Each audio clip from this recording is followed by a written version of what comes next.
Buddy, today we're going to talk about Chapter 4, Rules of Engagement in Social Media Marketing. The chapter outline details two of the most important topics within our social media marketing class, and that is permission and interruption marketing.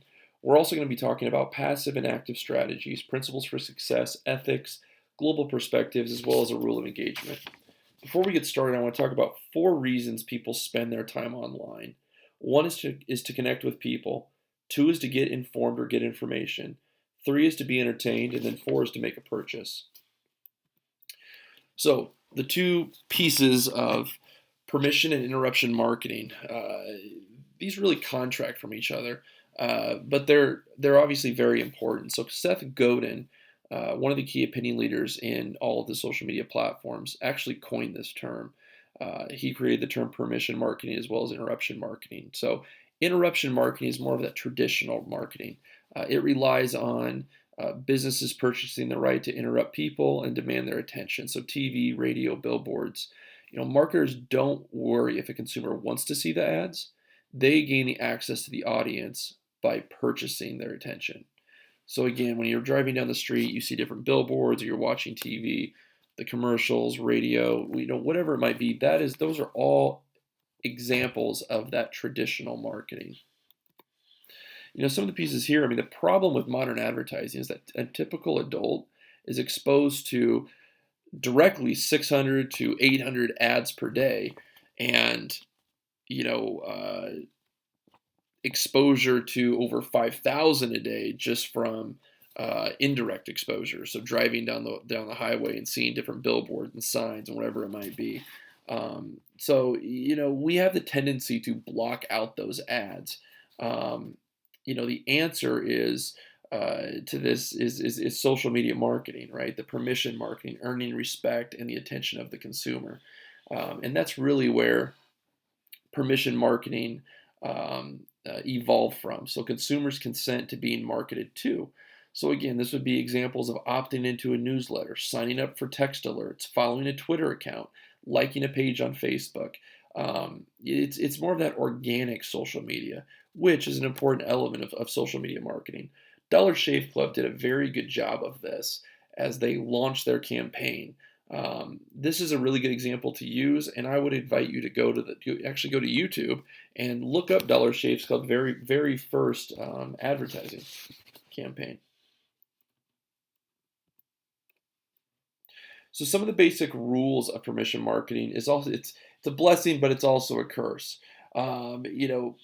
People choose to engage with brands that are, 1, authentic, transparent. They show care and empathy, respect consumers' time and opinions, and have a human presence online. So again, it's a blessing because, again, permission marketing allows for all of those things, but it's also a curse because sometimes that transparency can create issues for companies. That behind the scenes look, if it's something that is essentially the company didn't want you to see, that's kind of the nice thing, that we're able to get that authentic and that genuine approach as a consumer. So this just shows on the social media. Again, Facebook really leads with 84% of ads, paid social media going to Facebook. Again, Google after that. So businesses are paying to, get a piece of your time. Again, Facebook is really utilizing the traditional marketing with banner ads and sponsored posts and things like that. But then it's also utilizing the permission marketing by brand pages and suggestions, and utilizing your interest to provide you information that is specific to what your necessities are, or what your wants are. So the passive strategy versus the active strategy. So the passive strategy is good for someone new to social media. So the response with thank you and answering any questions, keeping it simple, okay, resisting the urge to the hard sell. So it's a great way to start. Search out mentions of your business, its competitors in the categories or industry. Listen to what people are saying and respond to start a conversation. The active strategy is a little bit more aggressive. So this is making sure to target and understand audience before building content. So best to start with a passive and work your way into an active.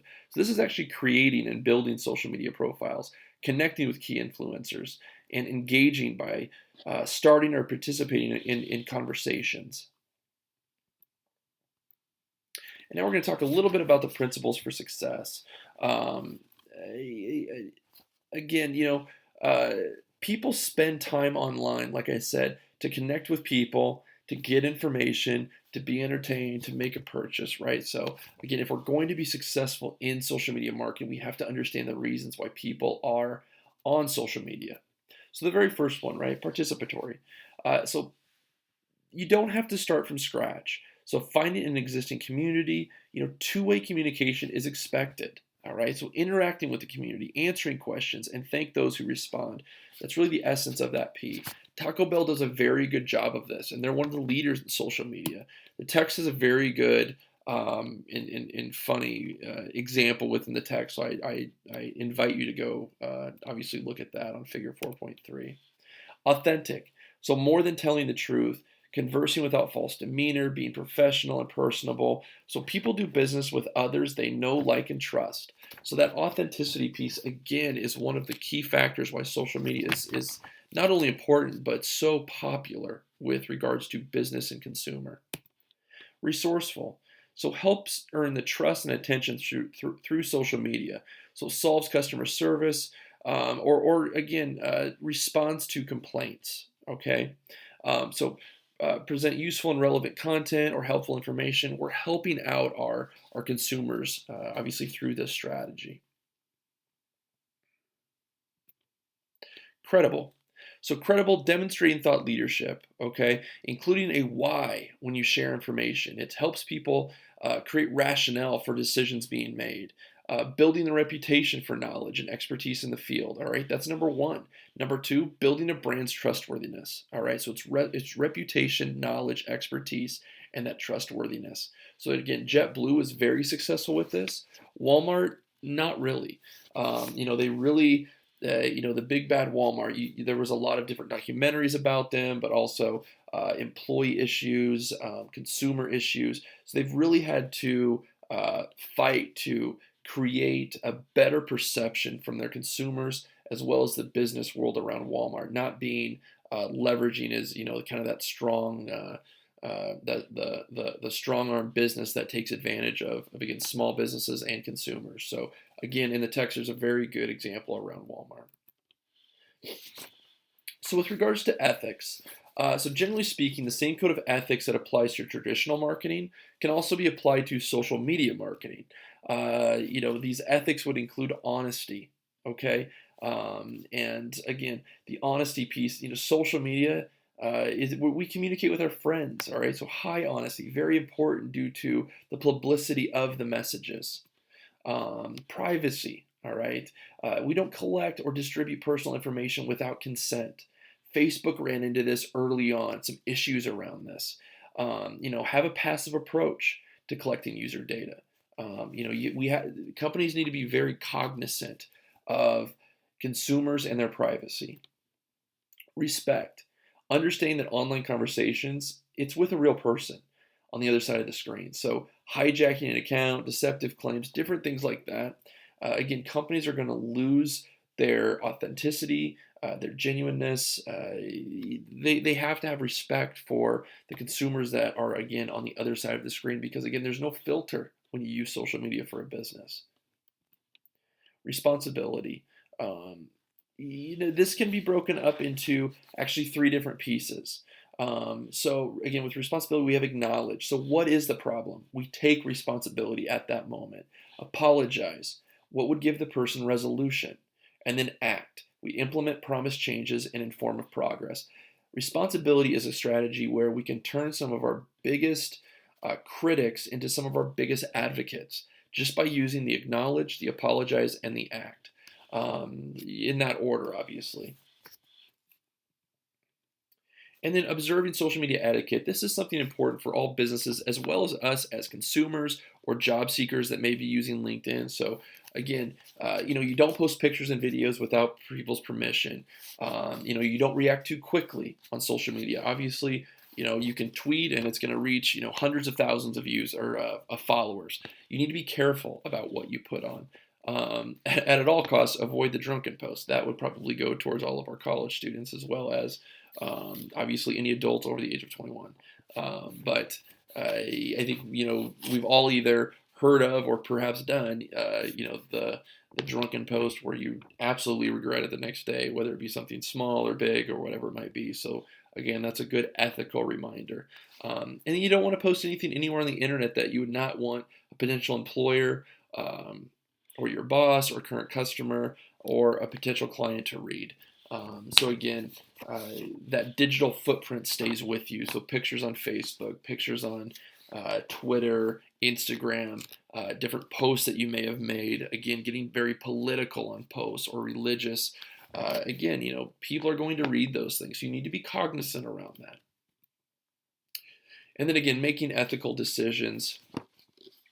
As social media continues to evolve, so will ethical situations. So continuing to monitor and understand as a business, what practices to employ, and to keep those ethical standards.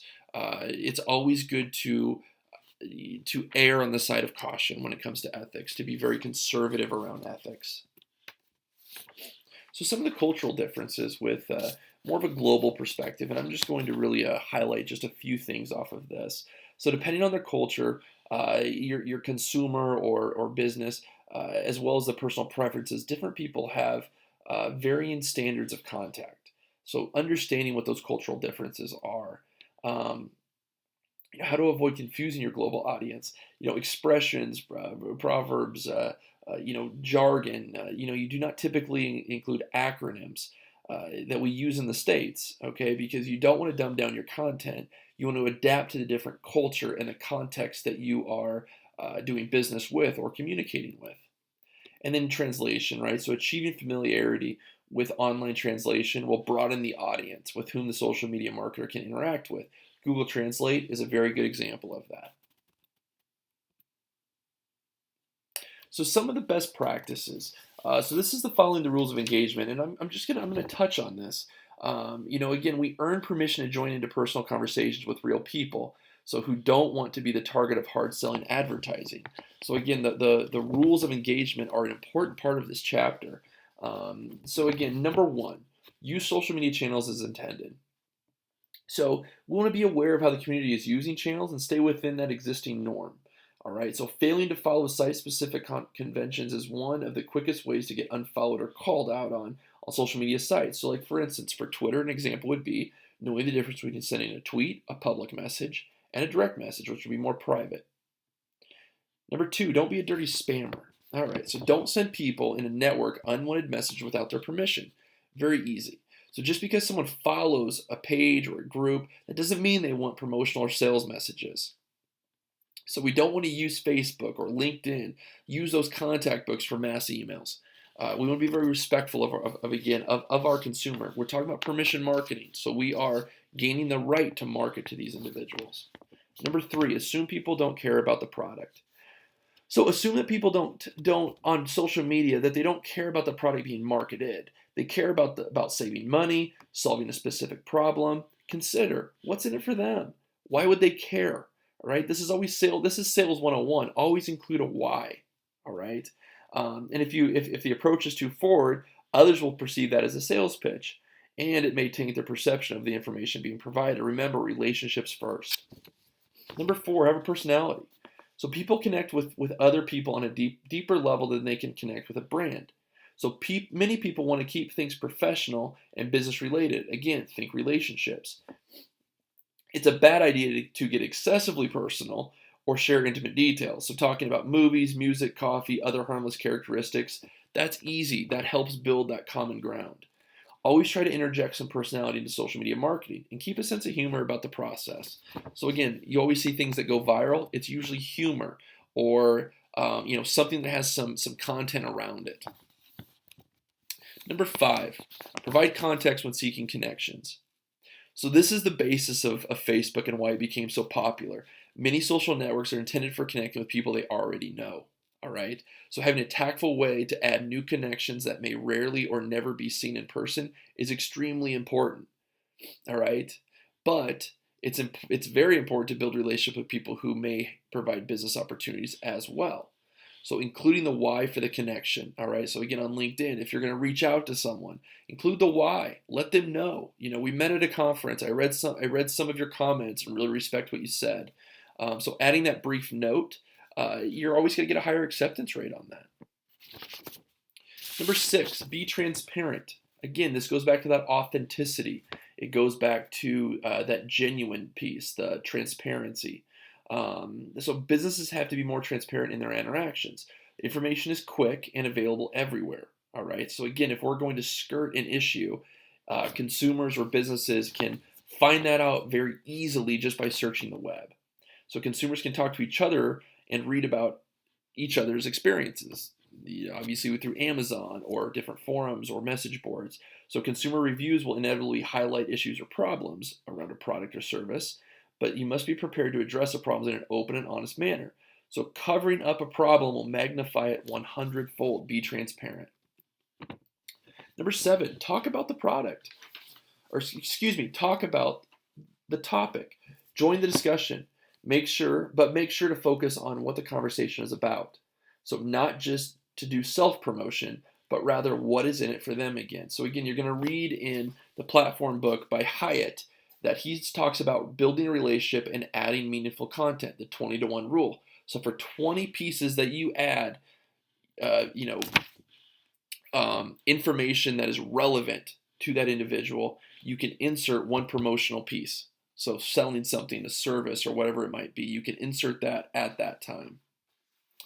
Number 8, social media profiles are not billboards. So people do not create social media profiles for marketers to use. So don't use other people's social media profiles or websites as a way to promote a message. So post meaningful comments and redirect consumers back to your home base for sales info. And again, off of the platform book, the home base would be a website or perhaps even your blog. So directing people back to that where they can get more information related to the service or product that you are selling. So social media platforms are mainly used for consumer interaction.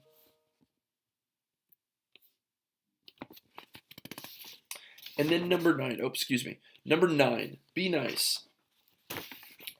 So politeness costs nothing, but it can make a huge difference in the responses that a social media marketing campaign receives. So look for opportunities to publicly or privately thank people who help out or make a positive comment about a product. So the please and thank you, it goes a long ways. And some businesses and people have a hard time grasping the simple task of being nice. So make a lot of deposits. So when you do need to make a withdrawal, you can make it when you need it. And that's it for chapter 4. Thanks, everybody.